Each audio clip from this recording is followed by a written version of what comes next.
আমার পীর ও মুর্শিদ হযরত মাওলানা সুলতান আহমদ নানুপুরি রহমতুল্লাহ আলাইহি। আমি হুজুরের কাছে বায়াত হয়েছিলাম 1993 সালের 8ই এপ্রিল। সেদিন যেন আমি প্রথম মুসলমান হয়েছি। আল্লাহ তাআলা হযরতের কবরকে জান্নাতের টুকরো বানিয়ে দেন। হযরত রহমতুল্লাহ আলাইহি প্রায় সব বয়ান এভাবে শুরু করতেন যে আমরা এখানে ছিলাম না, আছি, থাকবো না।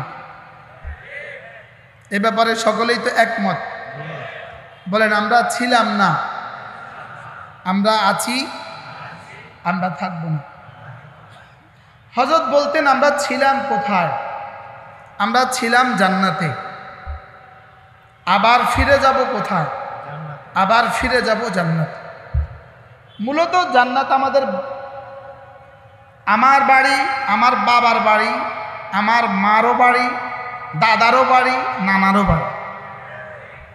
মূলত জান্নাত আমাদের বাড়ি। বলেন মূলত জান্নাত আমাদের কি? বলেন মূলত জান্নাত আমাদের বাড়ি। আমরা জান্নাতেই ছিলাম, আবার ফিরে যাব জান্নাতে। জান্নাত থেকে এলাম কেন? আবার জান্নাতে যাব কেন? আল্লামা ইবনুল কাইয়িম আল জাওজিয়্যা আলাইহির রহমাতুল্লাহ একটা বিখ্যাত কিতাব আছে মাদারিজুস সালিকিন ফি তাফসীর ইহদিনাস সিরাতাল মুস্তাকিম। এই কিতাবের মধ্যে তিনি প্রায় 18টা উজুহ লিখেছেন। আল্লাহ তাআলা হযরত আদম আলাইহিস সালামকে জান্নাতে দিলেন কেন, আর জান্নাত থেকে আবার দুনিয়াতে পাঠালেন কেন? 18টা উজুহ লিখেছেন তিনি, 18টা কারণ লিখেছেন। তার মধ্যে আমার কিছু একটা দুটা মনে আছে। আল্লামা ইবনুল কাইয়িম আল জাওজিয়্যা বলেন আল্লাহ তাআলা জান্নাত মূলত আদম আলাইহিস সালামকে জান্নাতে নিয়েছেন কেন? জান্নাত দেখার জন্য। সুবহানাল্লাহ বলেন। বলেন কেন নিলেন? বলেন জান্নাত দেখার জন্য। এজন্য জান্নাতে যে ঢুকে সে আর বের হয় না। হযরত আদম আলাইহিস সালাম জান্নাত থেকে বের হলেন কেন? যেহেতু থাকতে যাননি, দেখতে গিয়েছেন, এজন্য বের হলেন। সুবহানাল্লাহ বলেন। তিনি থাকতে গিয়েছেন না দেখতে গিয়েছেন? তো দেখতে গিয়ে থেকে যায় না, দেখে চলে আসে। হযরত আদম আলাইহিস সালাম দেখতে গিয়েছেন। দেখতে প্রশ্ন, তিনি কি দেখতে গেলেন? উত্তর, আল্লাহ তাআলা জান্নাতকে আমাদের কাছে, আমাদের জান আর আমাদের মালের বিনিময়ে আল্লাহ তাআলা জান্নাতকে আমাদের কাছে বিক্রি করে দিয়েছেন। আমার জান, আমার মাল, এটা দিয়ে আমি জান্নাত কিনে ফেলেছি। আমার জান, আমার মাল আমি বিক্রি করে দিয়েছি। আমার জান, আমার মাল হলো বিক্রিত দ্রব্য, মাবি। আমি হলাম বায়ি, আমি হলাম বিক্রয়কারী, আর রব্বে কারীম হলেন ক্রেতা। বলেন বিক্রয়কারীকে আমি, ক্রেতাকে বিক্রিত দ্রব্য। আমার জান, আমার মাল, বিক্রিত দ্রব্যটা কি? মাবি। মাবি কোনটা? জান মাল। সামান কোনটা? জান্নাত। বুঝেন? মূল্য কি? জান্নাত। দ্রব্য কি? জান মাল। বিক্রিত দ্রব্য কি? বিক্রিত মূল্য কি? জান্নাত। বিক্রয়কারীকে, বিক্রেতাকে। সুবহানাল্লাহ বলেন। মুখস্থ করেন। আমার জান, আমার মাল, বিক্রিত দ্রব্য, আমি বিক্রয়কারী, আল্লাহ ক্রেতা, জান্নাত মূল্য। এবার বুঝে থাকলে বলুন তো দেখি, আমি কি জান্নাত দেখছি? তো কিসের বিনিময়ে আমি আমার জান মাল বিক্রি করে দিতাম? কিসের বিনিময়ে আমার জান, আমার মাল আমি বিক্রি করে দিতাম? আমি তো জান্নাত দেখি নাই। তো রব্বে কারীম যেন বলেন তোমাকে দেখতে হবে না, খেয়ালে রুইয়ত সাকেত হয় আব্বার দেখার দ্বারা। তোমাকে দেখতে হবে না, তোমার আব্বা দেখে আসছে। কি হয়? বুঝে থাকলে বলুন তো দেখি, আব্বাকে জান্নাত দেখতে দিলেন কেন? উত্তর নাই।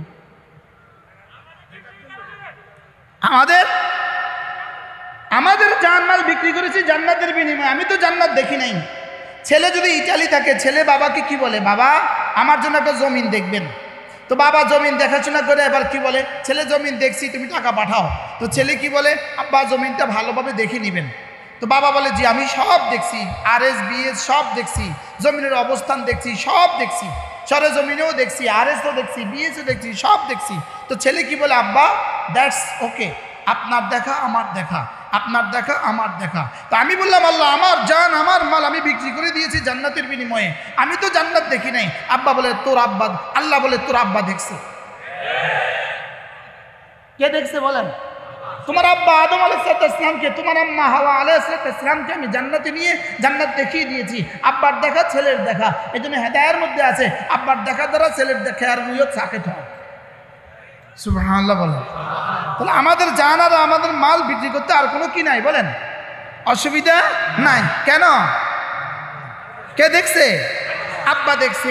এবার আমি আব্বাকে জিজ্ঞেস করলাম, আব্বা ছেলে ইটালির ছেলে আব্বাকে জিজ্ঞেস করলো, আব্বা আপনি জমিনটা কত বছর আগে দেখছেন? আব্বা বলে 20 বছর আগে দেখছেন। তো ছেলে কি বলে, আব্বা এতদিন আগে দেখছেন, এটা কি খাসে নিয়ে গেল কিনা, সরকার নিয়ে গেল কিনা, এটা কি নদী হয়ে গেল কিনা জানা তো নাই। আব্বা বলছি নতুন করে আবার দেখতেন। আমিও যেন বললাম আল্লাহ আব্বা তো দেখছে আদম আলাইহিস সালাম জান্নাত দেখছে, 1000 বছর আগে দেখছে, এটা তো অনেক দিন হয়ে গেছে। এই জন্য এখন যদি খেয়ার রুইয়ত অনেক দিন আগে হয়, খেয়ার রুইয়ত সাকেত হয় না, আবার ফিরে আসে। আল্লাহ তাআলা বলেন যাও তোমার পক্ষ থেকে তোমার নবীকে মেরাজের রাতে ডেকে নিয়ে এসে লিনুরিয়াহু মিন আয়াতিনা, আবার জান্নাত দেখিয়ে দিয়ে তোমার খেয়ার রুইয়ত কেন বয়ান করছে? কি হয়? তাহলে এবার কাকে দেখিয়েছে? নবীজিকে কি করেছেন? দেখিয়ে দিয়েছেন। আর কোনো খেয়াল আছে? আর কোনো খেয়াল নাই। তাহলে আমার জান আমার মাল আমি বিক্রি করেছি কার কাছে? জোরে বলেন কার কাছে? তাইলে বুঝা গেছে এই জান আর এই মাল এটা এখন আর আমার না। এখন কি না বলেন? এটা এখন কার? এটা হয়ে গেছে আল্লাহ। এই জন্য এই জান আর কাউকে দেয়া যাবে না, এই মাল আর কাউকে দেয়া যাবে না, এই হৃদয় আর কাউকে দেয়া যাবে না, এই শরীর আর কাউকে দেয়া যাবে না। শিরিক জুলমে আজিম। কেন শিরিক? শুধুই জুলমে আজিম। এই জন্য তোমার দিল তো তুমি আমার কাছে বিক্রি করে দিয়েছ, এটা আর কাউকে দেওয়া যাবে না। আর শিরিক মানে হলো দিলটা আরেকজনকে দিয়ে দেয়া। শিরিক মানে কি বলেন? দিলটা কি করা? আরেকজনকে দিয়ে দেওয়া। এজন্য শিরিক মানে জুলমে আজিম। কেন শিরিক জুলমে আজিম? এই জন্য হারাম প্রেম জুলমে আজিম।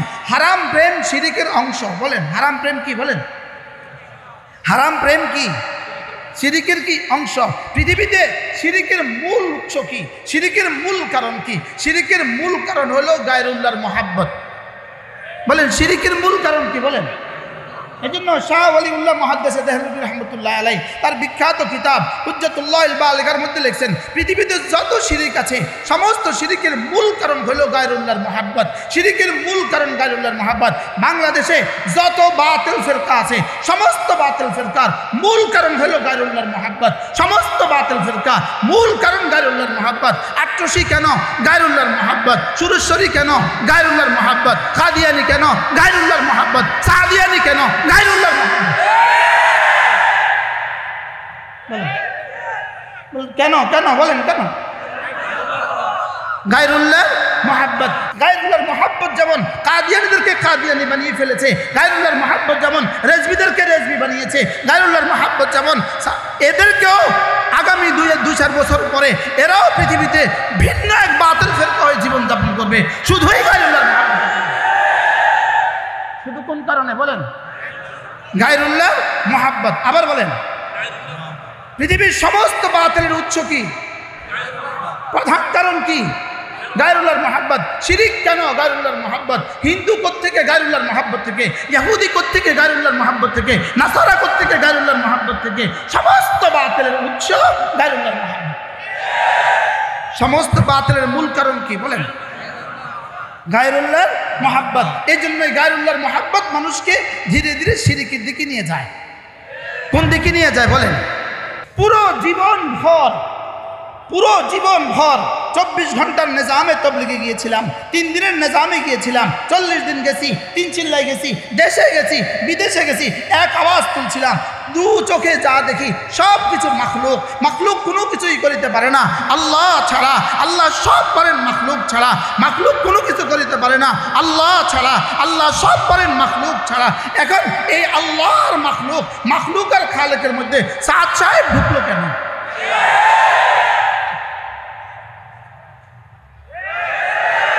কি বলছি বলেন? এটা মাঝে সাদ সাহেব ঢুকলো কেন? সাদ সাহেব না হলে ইস্তেমা হবে না। তিনি কি খালেক না মাখলুক? বুঝেন না মনে হয়? স্টেজে যারা আছেন আপনারাও কি বুঝছেন? তিনি খালেক না মাখলুক? এজন্য আমরা না এনামুল হাসান রহমাতুল্লাহর তাবলীগ করি, আমরা না ইব্রাহিম দাওলা সাহেবের তাবলীগ করি, আমরা না জুবাইর সাহেবের তাবলীগ করি, আমরা না সাদ সাহেবের তাবলীগ করি, আমরা কার তাবলীগ করি না, আমরা বাল্লিগ মা উনজিলা ইলাইক মদিনার নবীর তাবলীগ করি। যদি জুবাইর সাহেব মারা যায় আমাদের তাবলীগের কিছু হবে না। হযরত মাওলানা ইলিয়াস রহমাতুল্লাহ চলে গেছেন, তাবলীগের কিছু হয় নাই। হযরত মাওলানা ইউসুফ সাহেব রহমাতুল্লাহ চলে গেছেন, তাবলীগের কিছু হয় নাই। হযরত মাওলানা এনামুল হাসান সাহেব চলে গেছেন, তাবলীগের কিছু হয় নাই। হযরত মাওলানা জুবাইর সাহেব চলে গেছেন, নিজামউদ্দিনের জুবাইর সাহেব চলে গেছেন, তাবলীগের কিছু হয় নাই। সাদ সাহেব যদি চলে যায় তাবলীগের কিছু হবে না। কি ভাই? তাহলে এখান থেকে শিরিক ঢুকবে, মনে রাখবেন। এখান থেকে কি ঢুকবে বলেন? এখান থেকেই শিরিক ঢুকবে। ভান্ডারীদের মধ্যে শিরিক যেভাবে ঢুকছে এদের মধ্যে শিরিক এভাবেই ঢুকবে। কাদিয়ানীদের মধ্যে শিরিক যেভাবে ঢুকছে এদের মধ্যে শিরিক এভাবেই ঢুকবে। মূর্তি পূজারীদের মধ্যে শিরিক যেভাবে ঢুকছে এদের মধ্যে শিরিক এভাবেই। কি হয়? দু চোখে যা কিছু দেখি সব কি সাত সব কি?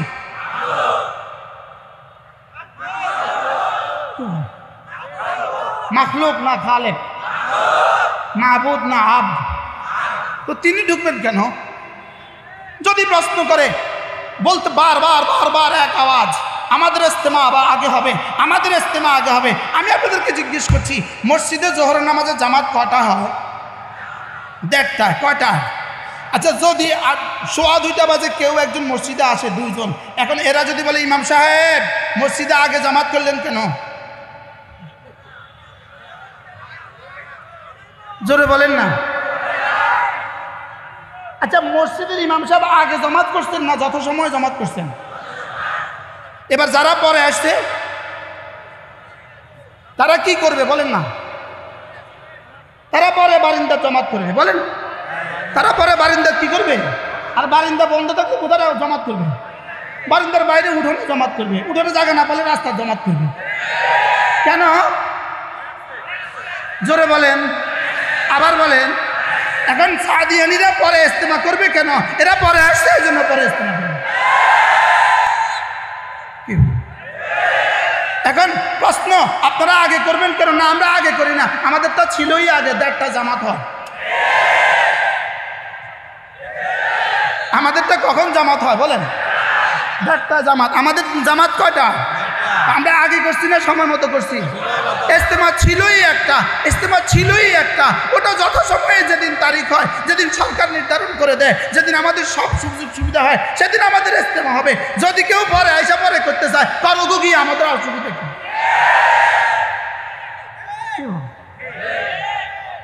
কি ভাই? তাহলে ইস্তেমা আগে হবে না পরে হবে? আমাদেরটা আবার ওকে আগে হবে। আমাদেরটা কখন হবে বলেন? আর যারা পরে আসছে তারা পরে করুক গিয়ে, আমাদের অসুবিধা কি? তারা পরে করলে আমাদের কোনো সমস্যা আছে? এদেশে কত সংখ্যালঘুরাই কত কিছু করে, এদেশে কত সংখ্যালঘুরাই তো কি করে বলেন না, কত কিছু করে, তো আমাদের অসুবিধা কি? কি ভাই? আমাদের অসুবিধা হবে তখন যদি আমাদের জায়গাতে তারা করতে চায়। তো 2 জন এসে যদি বলে ইমাম সাহেব আপনি যান, আমি নামাজ পড়াবো, আপনি কি বলবেন? কি বাহরহাল শিরিকের উৎস কি? শিরিকের উৎসই হইল গায়রুল্লাহর মহাব্বত। কুফরের উৎস কি? কুফরের উৎসই হইল গায়রুল্লাহর মহাব্বত। সমস্ত বাতিলের উৎস গায়রুল্লাহর মহাব্বত। সমস্ত বাতিলের উৎস কি বলেন? আল্লাহ। বুঝে গেছে তো? তাহলে আমাদের দিল আমরা কার কাছে বিক্রি করে ফেলেছি? তো মধ্যখান থেকে সাদ সাপ ঢুকলো কেন? না না, সাদ সাহেব ঢুকে নাই, সাদ সাহেবকে ঢুকানো হয়েছে। সাদ সাহেব ঢুকে নাই তো, সাদ সাহেবকে ঢুকানো হয়েছে। আল্লাহ আমাদেরকে হেফাজত করেন। বন্ধুরা তোমরা বুঝো না, এই জন্য ছুটছো ওদিকে। দোস্ত দিল ঠিক করো, দিল ঠিক করো, দিল ঠিক করো। দিল একজনের পেছনে ছুটতে দিও না, দিল একজনের পেছনে ছুটাও। রব্বে কারিমের দিকে দিল ছুটাও, আর সাজিবে মালিকের দিকে দিল ছুটাও। খালেক থেকে হওয়া আর মখলুক থেকে না হওয়ার ইয়াকিন কলিজায় ঢুকাও। এটা ঢুকাও ঢুকাও ঢুকাও, না হয় কোন ফাঁকে যে শিরিক হয়ে যাবে আর কুফরি হয়ে যাবে। সাদ সাহেব যদি জাহান্নামে যায়, আমিও জাহান্নামে যাব। এর অর্থ কি? জাহান্নাম তোমার শ্বশুর বাড়ি? জাহান্নাম কারো শ্বশুর বাড়ি না। তিনি জাহান্নামে গেলে আমিও জাহান্নামে যাব। নাউজুবিল্লাহ বলে না। তাহলে বলেন, আমার জান আমার মাল আমরা বিক্রি করে ফেলেছি কার কাছে? এজন্য কোনো নায়িকাকে দিল দেওয়ার সুযোগ নাই, কোনো নর্তকীকে দিল দেওয়ার সুযোগ নাই, হারাম নারীকে দিল দেওয়ার সুযোগ নাই, কোনো নেতাকে দিল দেওয়ার সুযোগ নাই, কোনো নেত্রীকে দিল দেওয়ার সুযোগ নাই। কি বলছি বলেন? দিল কাউকে দেওয়ার কি নাই? কাকে কাকে দেওয়ার সুযোগ নাই? দিল কাউকে দেওয়ার কি নাই বলেন? এজন্য যদি কেউ দিল নিতে চায় কি বলে দিবা? দিলে একজন আছে, এখানে অন্য কারো জায়গা নাই। কি আছে বলেন? দিলে একজন আছে, অন্য কাউকে জায়গা দেওয়ার কি নাই? অন্য কাউকে জায়গা দেওয়ার কি নাই? সুযোগ নাই। এই জন্য এক ম্যাডামরে রেখে আরেক ম্যাডামের দিকে ছুটার কোনো সুযোগ নাই।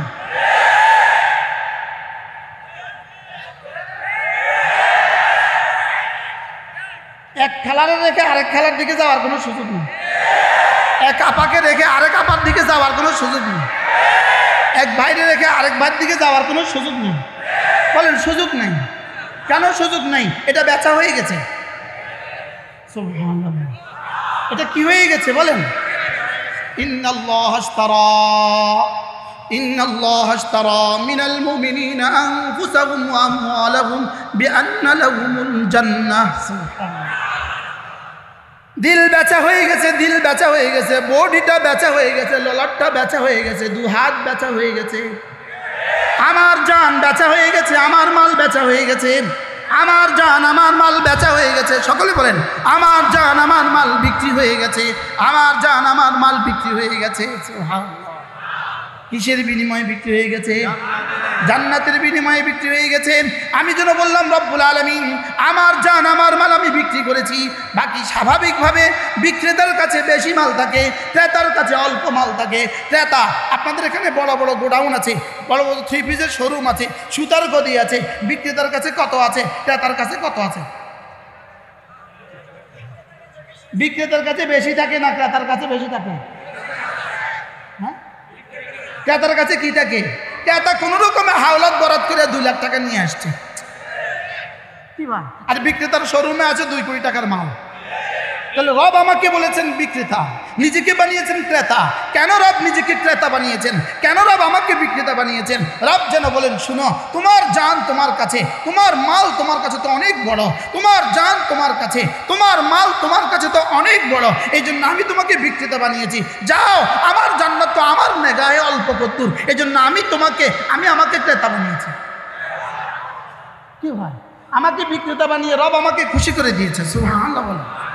আমাকে কি উচিত ছিল? কি বলা? তুমি বিক্রি করেছো, আমি কিনছি। লেকিন আল্লাহ কি বলে? আমি কিনছি, আমি কিনছি। উচিত ছিল বলতো তুমি কিনছো, আমি বেচছি। আর আল্লাহ কি কয়? তুমি বিক্রি করছো, আমি কিনছি। তা আমি বললাম রব্বুল আলামিন এটা তো বিক্রিত মাল। আমার মোবাইলটা আমি ইনার কাছে বিক্রি, ধরেন কিনেন, আমি ইনার কাছে বিক্রি করেছি 5,000 টাকা। এখন মোবাইলের মালিক কে? এখন 5,000 টাকার মালিক কে? জোরে বলো না, কে? 5,000 টাকার মালিক আমি, মোবাইলের মালিক কি? এখন ইনি আমাকে বললেন, হুজুর মোবাইলটা আমি আপনার কাছ থেকে কিনছি, এই নেন 5,000 টাকা, তবে মোবাইলটা আপনার কাছে থাক।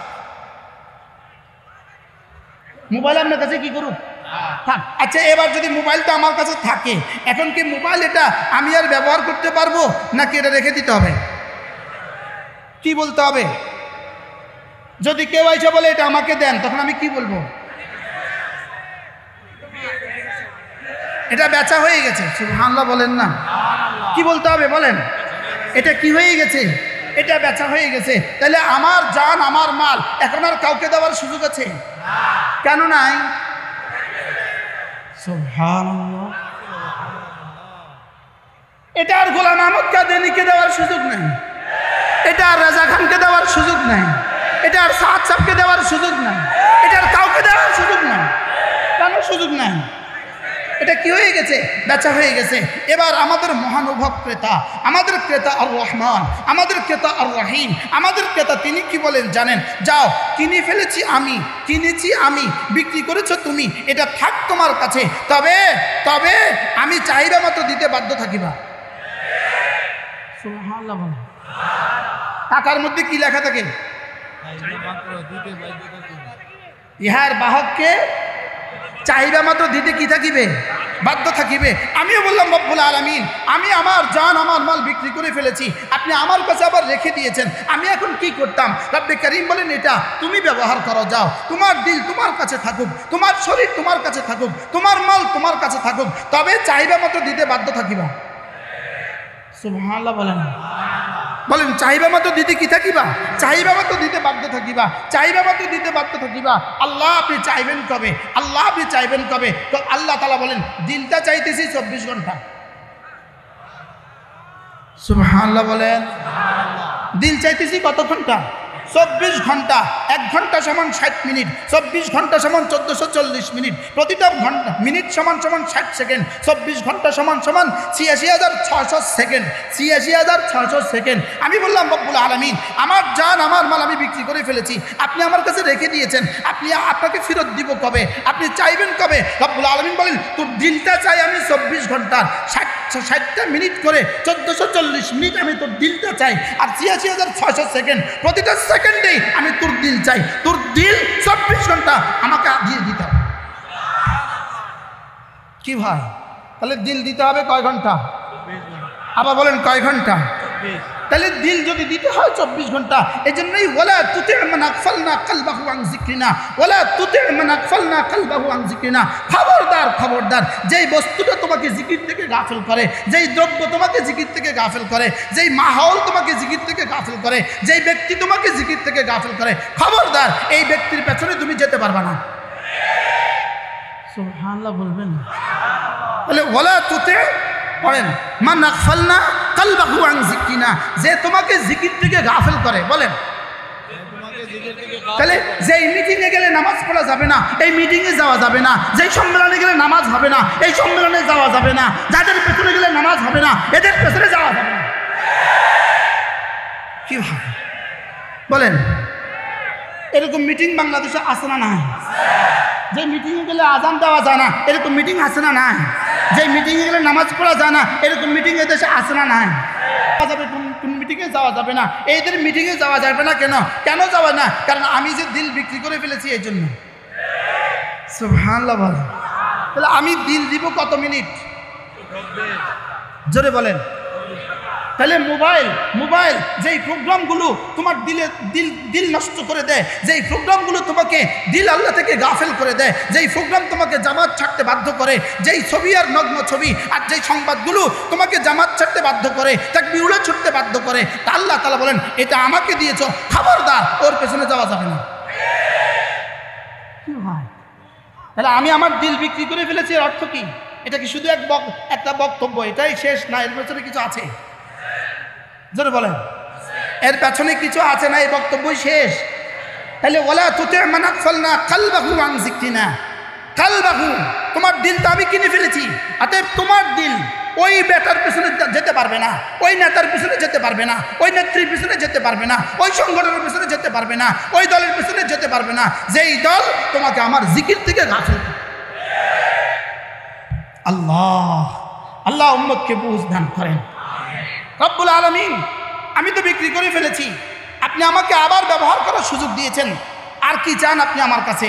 রব্বুল আলামিন বলেন, যাও রোজানা 5 বার তোমার শরীরটাকে আমার মসজিদে আইসা হাজিরা লাগাই যাবে।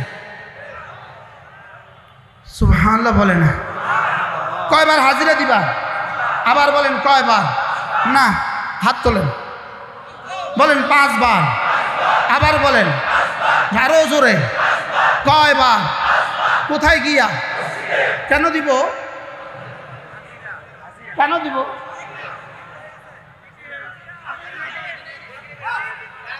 শরীর কি হয়ে গেছে? শরীর বিক্রি হয়ে গেছে। এই জন্য ফজরে হাজিরা লাগাইতে হবে। হাজিরা দিয়ে বলতে হবে রব্বা শরীর তো তোমাকে দিয়ে দিয়েছি, এই জন্য ফজরে হাজিরা দিতে আসলাম, আবার জোহরে হাজিরা, আবার আসরে হাজিরা, আবার মাগরিবে হাজিরা, আবার বলে হাজিরা কেন? তো যে হাজিরা না দেয় সে গাদ্দার। সে কি কার লগে গাদ্দারি করলো? কোন বিষয়ে গাদ্দারি করলো? সুবহানাল্লাহ বলে আমার শরীর আমি বিক্রি করে ফেলেছি, তোমার শরীর এটা তোমার না, এটা আমার, আমি তোমাকে দিয়েছি, ব্যবহার করো। যাও ফজর থেকে জোহর, যাও মাঠে, যাও খেতে, যাও দোকানে, যাও ফ্যাক্টরিতে, যাও অফিসে, যেখানে ইচ্ছা সেখানে চলে যাও, যাও স্কুলে, যাও কলেজে, যাও বাড়িতে, যাও দেশে, যাও বিদেশে, সকাল থেকে সন্ধ্যা, জোহর থেকে ফজর থেকে জোহর, যাও ইচ্ছা মতো শরীর ব্যবহার করো। জোহরে ছুটে এসে বলবা আল্লাহু আকবার, আবার যাবা, আবার আসরে, আবার যাবা, আবার মাগরিবে, আবার যাবা, আবার আসা, আবার যাবা, আবার ফজর, চলবেই চলবে। ওয়াবুদ রাব্বাকা হাত্তা ইয়াতিয়াকাল ইয়াকিন, মওত পর্যন্ত হাজিরা লাগাতে থাকবে। কি হয় তাইলে বলেন? জানমাল বিক্রি হয়ে গেছে। দ্বিতীয় নম্বর কি? নামাজ। তৃতীয় নম্বর কি? কেন নামাজ পড়বো? কেন? কারে, কাকে হাজিরা দেওয়ার জন্য? আল্লাহ জানমাল তো বেচা হয়ে গেছে, দিতে আসছি। সুবহানাল্লাহ বলেন। আল্লাহ জোহরের পরে বলে গেল এবার যাও ঘরে যাও, আবার আসরে আইসো, আবার যাও দোকানে, আবার মাগরিবে আইসো, আবার যাও দোকানে, আবার এসে আইসো, আবার যাও দোকানে, আবার ফজর আইসো। আল্লাহ এভাবে কতদিন? এভাবে চলতে হবে মওত পর্যন্ত। কেন? কি হয়ে গেছে? এবার রব্বুল আলামিন আর কি করতাম, আর কি করতাম যদি বেচা কিনা হয়ে গেছে? রব্বুল আলামিন বলেন বছরে 1 মাস দিনের বেলায় আমার মেশিনে খানা দিও না। সুবহানাল্লাহ বলেন। কারণ এটা কার? কার? এটা কার? বিক্রি করছি কার কাছে? তো এবার আল্লাহ কি বলেন? রমজান মাসে দিনের বেলা খানা দিও না। সুবহানাল্লাহ বলেন। কেন? এটা বিক্রি হয়ে গেছে। আল্লাহ আর কি করতাম? আর তোমার যদি যাও, তোমার যদি মাত্র 52.5 তোলা, মাত্র 52.5 তোলা রৌপ্যের সমপরিমাণ যদি তুমি টাকার মালিক হও, যাও 7.5 তোলা স্বর্ণের যদি এই পরিমাণ স্বর্ণের তুমি মালিক হও, 52.5 তোলা রৌপ্যের সমপরিমাণ টাকার যদি তুমি মালিক হও, যাও আমি তোমাকে দিয়েছি 52.5 তোলা রৌপ্যের সমপরিমাণ টাকা, আমি তোমাকে দিয়েছি 7.5 তোলা স্বর্ণ। ঠিক আছে নাকি? ঠিক আছে নি? মাসালা ঠিক আছে নি? দিয়েছি। এখান থেকে 40 ভাগের 1 ভাগ ভাগ করো, 40 ভাগের 1 ভাগ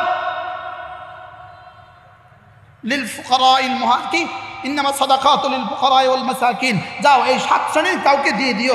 যাও এটা হলো তোমার মাল, তুমি আমাকে দিয়ে দিলা। সুবহানাল্লাহ বলে না? বুঝতে পারলাম তো? এটার নাম কি?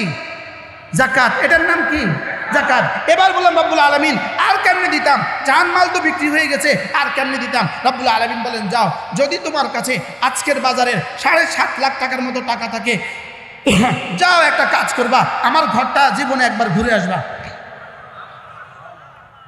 সুবহানাল্লাহ বলে না? কি করবা? জীবনে একবার কি করবা? জীবনে একবার আমার ঘরটা ঘুরে যাবা। কেন? এটা আল্লাহকে আল্লাহর জান মাল দিয়ে দেওয়ার 5 নম্বর তরিকা। কি করবা? তোমার জান, তোমার মাল যেহেতু বিক্রি হয়ে গেছে, তোমার শরীরটা নিয়ে, তোমার 7.5 লাখ টাকা নিয়ে আমার ঘরে এসে হাজিরা দিয়ে বলবা আল্লাহ বেচা তো হয়ে গেছে, আমি দিতে আসছি। এদূর বুঝে আসছে? এবার বললাম রব্বুল আলামিন আর কেমনে দিতাম?